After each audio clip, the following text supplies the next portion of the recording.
موسی علیہ السلام یو ورځ کوی تور ته یو سړی ډېر سخي و ورته وی موسی علیہ السلام ته کوی تور ته ځي او ما ډېرې روپۍ د الله په لاره کې خرچ کړې وی الله ته ووایه زما څومره روپۍ دې قبولې کړې هغه ورته وی دې خبرو کې کار مه لره ویلې نه موسی علیہ السلام سوال وکړه الله ورته وفرمیل د ده مې یو غیران قبول کړی د روپۍ نیمه حصه چې راغی وی د روپۍ نیمه حصه الله قبوله کړی بس غصه شو چې ما خو کروڑونو روپۍ ولګولې او الله نیمه روپۍ وای دا الله پیغمبر الله ته وای چې هغه نیمه روپۍ م راکړي بس پرېږده دا معامله خرابه شو موسی علیہ السلام سوال وکړ الله ورته وفرمیل د دغه غیران چې دی هغه نیمه روپۍ په فلاني پوله پرته د ځان له دې والي او بازار کې دې په سودا وکړي خو په شمار نه په تول د چې غیران واغسه بازار ته لاړی او قصاب ته وی د دې غوښه راکړه هغه وی کاکا د دې غوښه خو ډېره کمه کېږي وی نه په شمار یې نه علم په تول وی دې تله کې به یو طرف کې د تیږې په ځای داغ دم او بل طرف ته ته غوښه ږده هغه وی په دې خو یو ټوټه کېږي وی د چا څومره کېږي چې غیران یې کې خو هغه پکې لږ غوښه واچوله غیران دروندو بیا نوره بیا نوره بیا د ټول دکان غوښه پکې کې دروندو هغه وی داسې دي زه وروره سودا مودا نشته بل دکاندار ته داسې تلی پیدا نه کړه چې د ده د غیران وزن برابر کړي وی الله تعالی موسی علیہ السلام ته وی چې ده ته ووایه که داسې تله پیدا کړي چې یو طرف کې غیرانی او بل طرف کې د ټولې دنیا سامانې دا غیران به سپک نه کړي دا ما قبول کړی دی نو الله داسې مهربانه دی ها ستا هغه نیمه روپۍ د خدای په دربار کې زیاتیږي زیاتیږي زیاتیږي چې سم ډېر قیمت پیدا کړي نو بیا بدل کې څه درکوي بیا جنت درکوي که فکر مو کړی دا مال چې سړي سره روپۍ ډېري نو زړه یې خوشحاله یي که نه زړه یې صحیح دا روپۍ خو روح پی دي که نه دیو جن خلق چې په کمیس کې جبګ دي نو د زړه د پاسه چپ سینې سره دلته زړه دی قلب دی نو په دې کې چې روپۍ پرتی که نه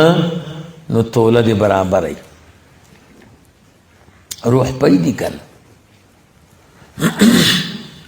چای در باندې خلق سکي ډوډۍ در باندې هوټل کې خوري د 2,000 اکه ورته یې 1500 روپۍ راکړه یاره ویلې بېګا مې چاله ورکړي او ویلې که بېګا راغلی وی کار سمو نو 1500 نه درکړي ذهن کې مو خبره کښېني په چای او خلک خفه کېږي په ډوډۍ په 2 شیونو ډېر خفه کېږي خبرې یو د موبایل په خبرو چې فری کړی دی نه که نه او روپۍ دې پکې واچولې او چاته دې ورکړه چې په دې خبرې کوه چې څومره ډېرې خبرې کوي ته یې واله کړه څه کوې ټولې روپۍ دې ووالې نو ټولې به یې پکې 100 روپۍ اچولې موبایل کې په تا د 1000 روپو خوراک چې کوي په هغې نه خفه کېږي خو چې 10 روپۍ د موبایل نه تې اخلي خفه کېږي والا کوم داسې لګي ټولې امبیانې دې پې ووالې نو یو په دې خفه کېږي دویم په نقدو روپیو ډېر خفه کېږي دا څوک چاله نه ورکړي ما دا ساعتونه جوړول پاکستان کې زموږ مارکیټ کې دکان زموږ د دې مارکیټ مشر چې و هغه امیر صاحب و تبلیغي مو او په غوږو لږ دروند ډېر نه یو سړی ورته راغی ویلې چې حاجي صاحب هغه ویلې ویلې روپۍ په کار دی روپۍ ورته وی بچیا زموږ 2 میخې دي او زموږ دا عادت دی چې اوسه پورې موږ لا په روپیو نه دي خرڅ کړي بس دا چیتې کوو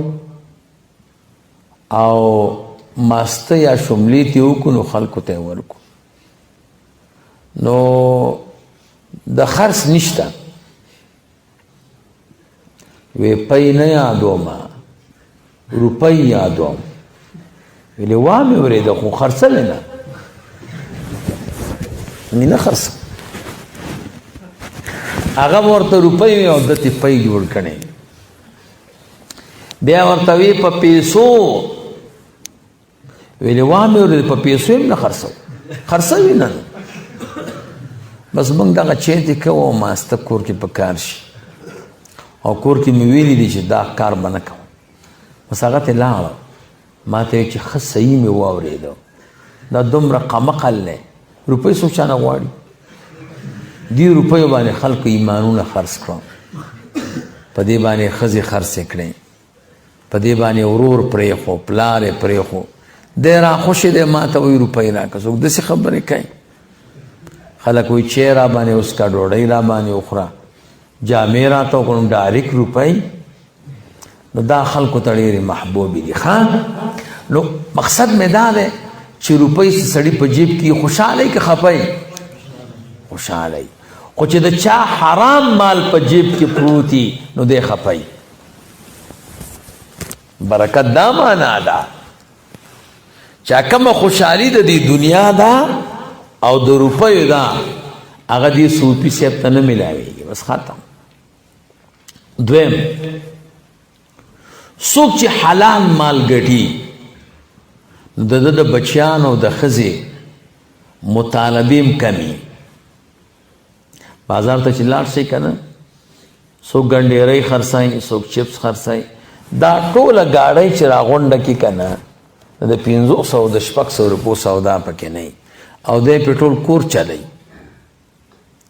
او د خلکو په 1000 روپۍ کور نه چلیږي ځکه چې د ښځې او د بچو غټې غټې مطالبې ورزوګانې نه او څوک چې حرام مال کوي د هغې د ښځو او د بچو غټې غټې ارزوګانې صحیح ده دلته خو یې سودو کو 1000 روپۍ ګټلې کور ته چې ورشي ښځه ورته وایي ما پلاني پارک ته بوځه او بچیان چا خوا نه راځي 50,000 ته لګېدلي نو څه تورې وکړه دریم څوک چې د چا چې مال حرامي په دا الله غل مسلط کوي څه کوي بس غلی تې ووایي پوهېږې یو ځل پیر سباق ته تلمه یو سړي سره نوی موټر سایکل او اوبه راغلی وې په کښتۍ کې بتې کوږ شو لاندې اوبو یوړ ما وی خفه یې وایي نه ولې وی د اوبو موټر سایکلو هغه به شودې خرڅولې پای کې اوبه اچولې ویلې هم د دې سین نه مې پکې اچولې او په هغې مې دا موټر سایکل وګټلو نو د اوبو موټر سایکلو بس اوبو ویوړو نو غل پې الله مسلط کې ښه نو ضایع شي ځکه الله وایي ویوربس یمحق الله الربا ذهن کې مو خبره کېناست څلورم والکه د دې مال مقصد دی چې په دې باندې سړی جنت وګټي الله پې راضي کړي د پې راضي کو نو خو به دغه برکت وکنه اقه برکت ترې نه څه شو هغه ختم شو دی وجه نه د مالدارو خلکو چې څوک حرام خوري ټول مالدارانه چې څوک حرام خوري د هغوی ښځم د میړه نافرمانی او بچي د پلار نافرمانی ځکه د حرام خوراک نه چې پیدا شي نو بیا په هغه بچیو کې مصر کوي په هغه اولاد کې مصر کوي ښه رسول الله مبارک یو صحابي راوغوښته حضرت جبیر رضی الله تعالی عنہ د درنګ نډیر خستاو الله ورته ډیر لوی حسن ورکړو ورته وی جبیر ما تخبل امت ډیر ګران دی زما امت سره با مینا او محبت کې خیال به ساتي هغه ورته وی قربان فبالرأس والعين پسر سترګو باندې د عمر فاروق صاحب زمانہ وا د درنګ نه خستاو عمر فاروق رضی الله تعالی عنہ راو غخته ورته ویل جبیر ما سره یو یاره پیدا ده ته د مدینه منورې په کوڅو کې ګرځې اسنا چې د مدینه منورې زنانا په فتنه کې ونه غورځيږي ته د مدینه منوره پرېدا یو ډاګه تلال شه هغه وی سیدا لاړ ډاګ کې دیره شو غلام ته ویل اوس خو مسجد نبوي لري شو یو جمعه او بل جمعه بزم است بضرورتي غلام یې ولېګ بازار ته یو سړی اس خرڅاو وې پسوې خرڅه وې 300 درهم وې سیدا را روانه ک جبیر رضی الله تعالی عنہ تا ورتوی غلام دا اس خبره د پسو باندې کړه دا ورتویل 300 روپۍ باندې وای بئس الرجل انت تډیر بیکار سړی دا اس د 600 روپۍ دی هغه ورتوی د 600 روپۍ دی خو ما درته ارزان واغست هغه ورتوی نه ما تخپل پیغمبر فرمایلی دي زما د امت سره به مینه کې هغه سړی ته 600 روپۍ به درکوم هغه ورتوی قربان خبره د 300 روپۍ ده وینا وی خزش 600 راکا یو درېګه چې زدا اسو ګورم غیر چا پیرته تاوشا ورتوی استاد 900 روپۍ ده هغه ورتوی عجیب سړی وینا زه د خپل پیغمبر خبره پشپک 100 درهم باندې زمکه ته نه غرزم د صحابه ته چې دا غټ مقام حاصلو دا پدې چې دی د خپل پیغمبر اطاعت کا دی کې اطاعت النبی مونږ تاسو باندې هم دا حق دی چې د خپل پیغمبر اطاعت کو څوک چې د محبت دعوه لري ابګیره پریدي منځ بکای الله بیادای درود شریف بوای دا څنګه چې کوم شیونه مو د طبیعت خلافي باغی عمل نکو او کوم شیونه مو چې د طبیعت خلاف نه هغه باندې عمل کو دا څنګه دا بلکې اطاعت النبی دا مونږ تاسو باندې د خپل پیغمبر حق درم نمبر در رسول الله مبارک حق مونږ تاسو باندې اتباع د سنتو دا اقتداء د پیغمبر دا تر دې پورې چې د دنیا په کارونو کې هم یوازې د آخرت په امور کې نه د دنیا په امور کې هم تاسو تقاری عبدالباسط سے او دغه رنګي مفتی احمد رحمان سے تاسو ته زبردست واقعات د صحابه بیان کو او مفتی صاحب در تاوله کیوه یو صحابی د رسول الله مبارک سر مبارک ولیدا پاغه کې لار وا د د ویخته مبارک ګلګوتیو د کې لار نه جوړیدا چې وکړه زما د آقا په سر کې لار دا کور تلاړ بیبي توای